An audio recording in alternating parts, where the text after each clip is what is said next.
Saciai os vossos filhos, ó Senhor. Saciai os vossos filhos, ó Senhor. Saciai os vossos filhos, ó Senhor. Saciai os vossos filhos, ó Senhor. Queridos irmãos, a primeira coisa que eu quero falar para vocês nessa reflexão dessa liturgia de hoje é que Deus quer sempre saciar os seus filhos. Deus se preocupa com os seus filhos, com cada um de nós, e quer que cada um de nós seja saciado com a sua graça, né? Com a graça do pão material e com a graça do pão espiritual. Para isso ele reúne os seus filhos. Nós vimos que já na primeira leitura do livro dos Reis, um homem se aproximou de Eliseu, que é profeta, trazendo 20 pães na sua alforja, ou seja, na sua sacola, 20 pães. E o profeta Eliseu disse para aquele homem: dê comida ao povo, dê esses pães ao povo. Ou seja, o profeta significa o representante de Deus. O profeta é aquele que está ali a serviço do Senhor. Então o profeta disse, e o profeta Elias, distribua. E o que foi que o homem disse? Disse, o servo de Eliseu, disse: como é que vai atender a 100 homens com tão pouco pão? Apenas 20 pães. E Eliseu, o profeta, disse: distribua, dê comida, porque Deus falou, o Senhor falou, que todos vão comer e ainda vai sobrar. E isso aconteceu.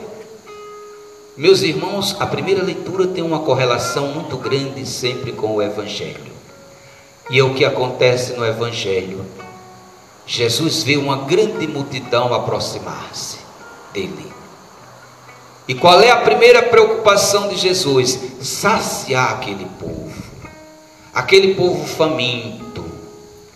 Esse pão não significa só o pão material, mas o pão espiritual. Jesus tanto sacia o povo com o pão material, como ele sacia com o pão espiritual, que é a própria palavra dele.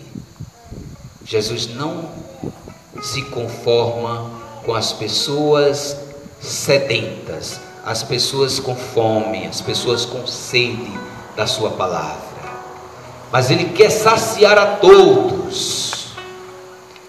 Por isso que ele disse certa vez: eu vim para que todos tenham vida, e tenham vida em abundância.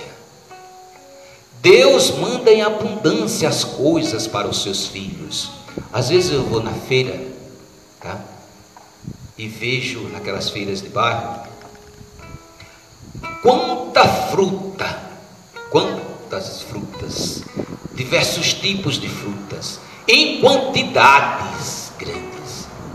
E agora você imagine essas frutas sendo colocadas em um só lugar. Você vai numa feira, vê a quantidade, vê outra, né? Reúne essas frutas, imagine essas frutas todas reunidas num só lugar, tá? Essas frutas da cidade ou do país ou do mundo reunidas em um só lugar.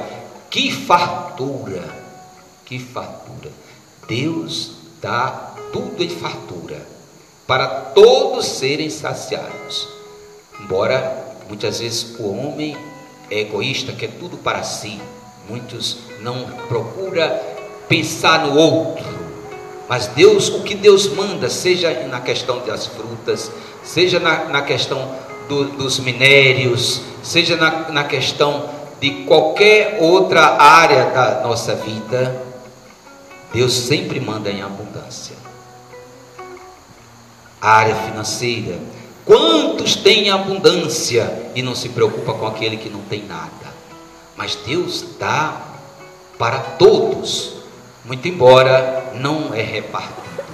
Diferentemente de Jesus, que se preocupa em repartir os pães, diferentemente de Eliseu, o profeta, que diz: distribua ao povo, porque não vai faltar. E é assim que acontece. Aquele que doa de coração para ser repartido, Deus não deixa faltar. Essa é a mensagem principal de hoje. Deus não deixa faltar aquele que se doa, que dá de coração para o necessitado, tá? Deus não deixa faltar. Pois bem, não faltou pão na distribuição que Eliseu mandou fazer dos 20 pães para aquele povo. Não faltou pão na distribuição que Jesus mandou os apóstolos fazer para aquele povo. Uma multidão, diz que eram 5.000 homens, mais ou menos 5.000 homens, porque naquele tempo não se falava nas mulheres nem nas crianças, mas não só tinha homem, tinha 5.000 homens, sem contar com as mulheres e as crianças. Pois bem, para vocês terem uma ideia, e quantos pães foram? 5 pães e 2 peixes. Quem é que tinha esse pouquinho? Uma criança. André disse: temos aqui uma criança com 5 pães e 2 peixes. Mas o que é isso? Tão pouco para tanta gente, né? Jesus ainda antes quando viu a multidão vindo, fez uma pergunta a Filipe: Filipe, onde é que nós vamos comprar pão para esse povo todo? Aí ele disse: Senhor, nem 200 moedas, né, daria para comprar pão, para dar um pedacinho a esse povo. Aí diz a palavra que Jesus fez essa pergunta só para experimentar Filipe, mas ele já sabia o que ele ia fazer. A multiplicação dos pães. Celebramos neste domingo a multiplicação dos pães, tanto lá em Eliseu, no Antigo Testamento, como agora no Novo Testamento com Jesus. A multiplicação dos pães. E, meus irmãos, nós somos chamados também a repartir um pouco com aqueles que não têm. A criança deu o que ela tinha, os 5 pães e 2 peixes, está aqui. A criança deu. E esses pães foram multiplicados por Jesus. E essa multiplicação desses pães significa o pão que é Jesus. Eu sou o pão vivo descido do céu. Quem comer deste pão viverá eternamente. Está em João capítulo 6. Jesus é esse pão vivo descido do céu.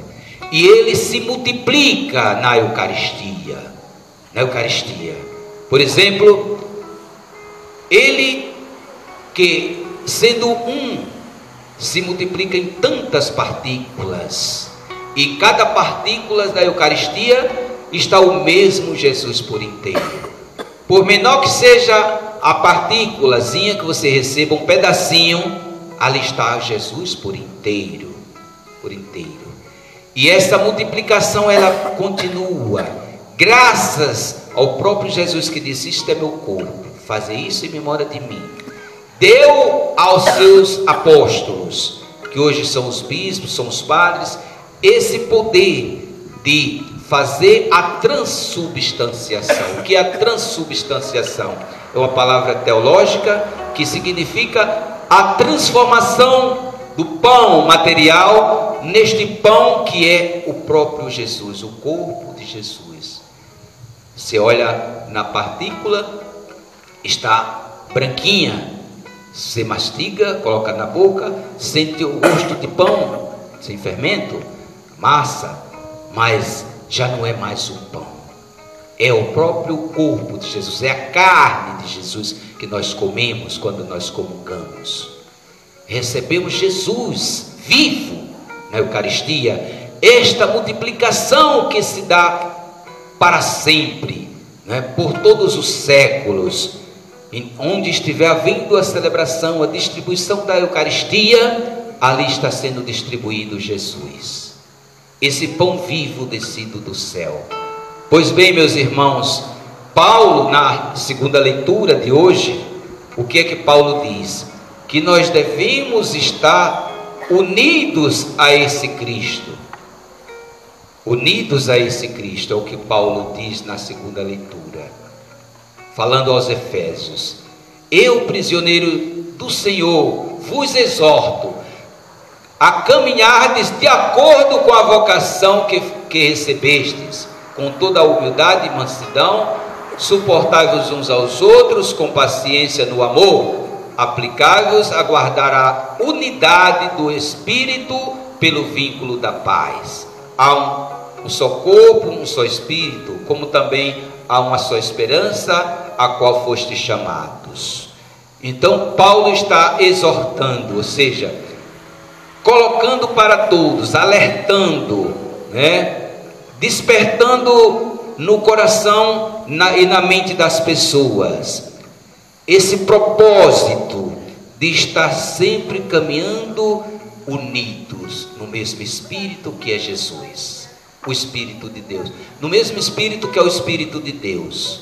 Só há um único Espírito, o Espírito de Deus, que é o Espírito Santo, e é nesse Espírito que nós devemos caminhar unidos, cada um na vocação que foi chamado, diz Paulo. Ou seja, se você foi chamado para realizar uma missão neste mundo, a ser sacerdote, seja sacerdote. Se você foi chamado para uma missão de médico, para uma missão de engenheiro, seja lá qual for a missão, assuma esta missão, mas unidos a Jesus, no mesmo Espírito, porque há um só Espírito, e é através desse Espírito de Deus que nós devemos caminhar unidos em Cristo, porque Paulo sempre coloca Cristo como o centro de tudo. Em Jesus está o centro da nossa fé. A nossa caminhada é centrada na pessoa de Jesus, que deu a vida por cada um de nós, para que a gente tenha vida e vida em abundância, que repartiu a si mesmo para saciar a todos. Então, que o Espírito Santo nos dê a graça da gente sempre caminhar nesta unidade, nesse vínculo da paz que o apóstolo Paulo coloca, esse vínculo da paz, esse vínculo do amor, que é o próprio Deus. Que Deus nos dê esta graça da gente caminhar sempre com esta alegria e com esse propósito de juntos trabalharmos pelo seu reino e viver este reino aqui na terra, para um dia estarmos na glória com o nosso Deus. Louvado seja nosso Senhor Jesus Cristo.